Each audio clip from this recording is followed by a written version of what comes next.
नमस्कार, मैं आज 24 लाख स्टूडेंट से बात करना चाहता हूं जिनको नीट पेपर लीक से नुकसान हुआ। सड़क से संसद तक हम आपके साथ खड़े हैं। 24 लाख स्टूडेंट से मैं कहना चाहता हूं, आप अकेले नहीं हो। पिछले 7 साल में 70 बार पेपर लीक हुआ है और 2 करोड़ युवाओं को पेपर लीक से नुकसान हुआ है।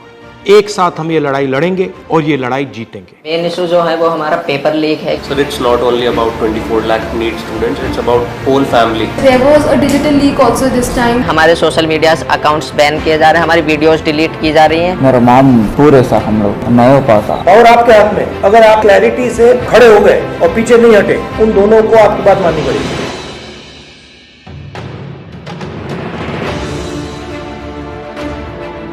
So we all have come here to talk about NEET exam. We all gave NEET 2024 exam.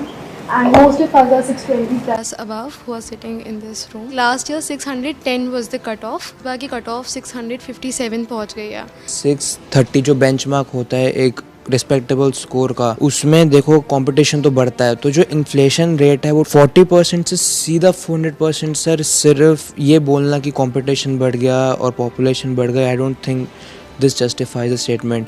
तो जितने भी सो कॉल टॉपर्स थे 720, 715 एंड 718, 709, उनके जो एक्चुअल मार्क्स थे probably they are below even 640. How does that happen? So maybe I feel that there are major 4 reasons. The first one is obviously paper leak.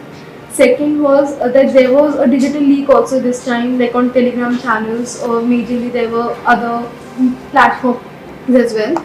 Third reason was that there were scams going on which were saying that you just have to leave the blank OMR and the people of the NTA, or maybe I don't know from which association, they will fill those OMR. Cheating is cheating, basically. Yes, yes. It's cheating, and the grace mark is the 4th point, which is not going to impact that much.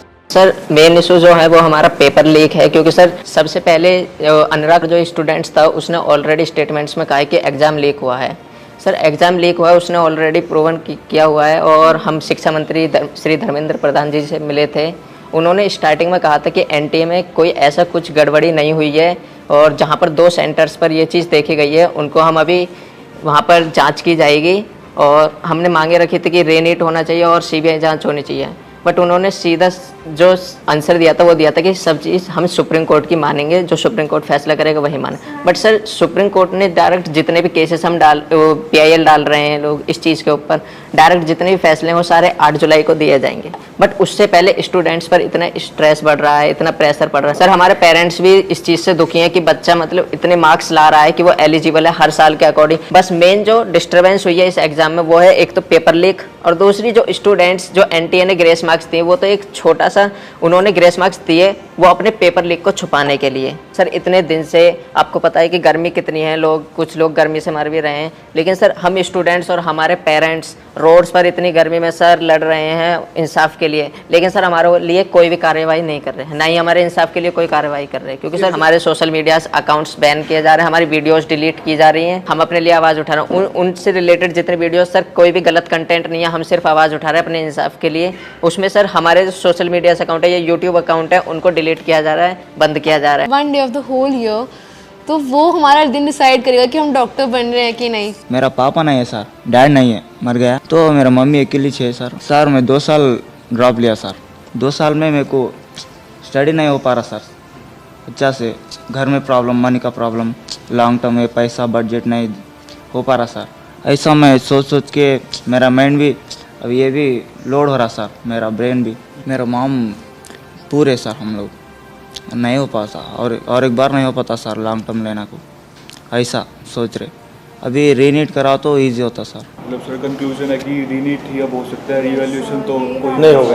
नहीं तो अगर हम आपके लिए 2-3 चीज़ें कर सकें, सरकार के पर प्रेशर डाल पाए, तो हमें किस चीज़ों पे बोलना चाहिए? सर सबसे पहले तो रीनीट जैसा conclusion yes sir. Sir second NTA agency जो है वो एग्जाम्स ना ही कंडक्ट कराए, अगर वो नहीं करवा पा रहे हैं, एक्नॉलेज करे कि हम नहीं मैनेज कर पा रहे हैं। NTA as a concept is a failure. Yes yes NTA पे हमारा किसी का ट्रस्ट नहीं है एनटीए पे इस टाइम। फर्स्ट पॉइंट री एग्जाम, सेकंड पॉइंट एनटीए ना कराएं, थर्ड पॉइंट एजुकेशन सिस्टम पे फोकस करें और काउंसलिंग सर से 4 पॉइंट ये कि जो बेसिकली जो ब्लाइंड स्पॉट्स हैं, जैसे कि टेलीग्राम पर पेपर लीक होना, ऑनलाइन पेपर लीक होना, इसके ऊपर भी एक इंक्वायरी होनी चाहिए। Sir, it's not only about 24 lakh NEET students, it's about whole family. फिर सर जो बोर्ड्स का प्रेशर, फिर नीट में परफॉर्म करने का प्रेशर, तो सर बहुत सारे लोग तो मेडिकल ही नहीं लेंगे इस चक्कर में कि सर ऐसे क्वालिटी डॉक्टर्स बनेंगे जिनकी क्वालिटी कुछ नहीं है, जो ऐसे ग्रेसिंग मार्किंग करके अंदर गए हैं,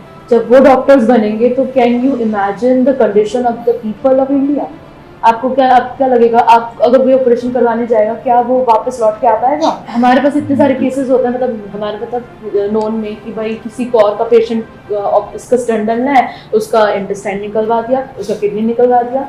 सर ऐसे केसेस, ऐसी मिसहैपनिंग्स इतनी बढ़ जाएंगी, we can not imagine. Sir जो ये रीनीट का कॉन्सेप्ट है और जो ये रीनीट का कंक्लूजन है, ये बेसिकली दो ही बॉडीज़ हैं इंडिया में जो इसकी पावर रखती हैं। First of all supreme court, जिसमें हम अभी काफ़ी ज़्यादा डिपेंडेंसी शो कर रहे हैं, and second ministry of education. Ministry of education ने यूजीसी नेट का एग्ज़ाम भी कैंसिल किया और उसके अंदर लाइक 1 डे के अंदर उन्होंने एग्ज़ाम कैंसिल कर दिया। एक्चुअली ये दोनों ने इसलिए किया है क्योंकि पॉलिटिकल प्रेशर है, यस क्योंकि आप लोग मतलब चुप नहीं बैठे हो। यस सर, वो दोनों इंस्टीट्यूशंस निर्णय जब लेंगे जब आप प्रेशर डालो। यस सर, अगर आपने ठीक से प्रेशर डाला और आप पीछे नहीं हटिए, और अगर आप काफी स्टूडेंट्स आ जाएंगे तो वो दोनों इंस्टीट्यूशंस इसको कैंसिल कर देंगे। पावर ना कोर्ट के हाथ में है ना मिनिस्ट्री के हाथ में है, पावर आपके हाथ में है।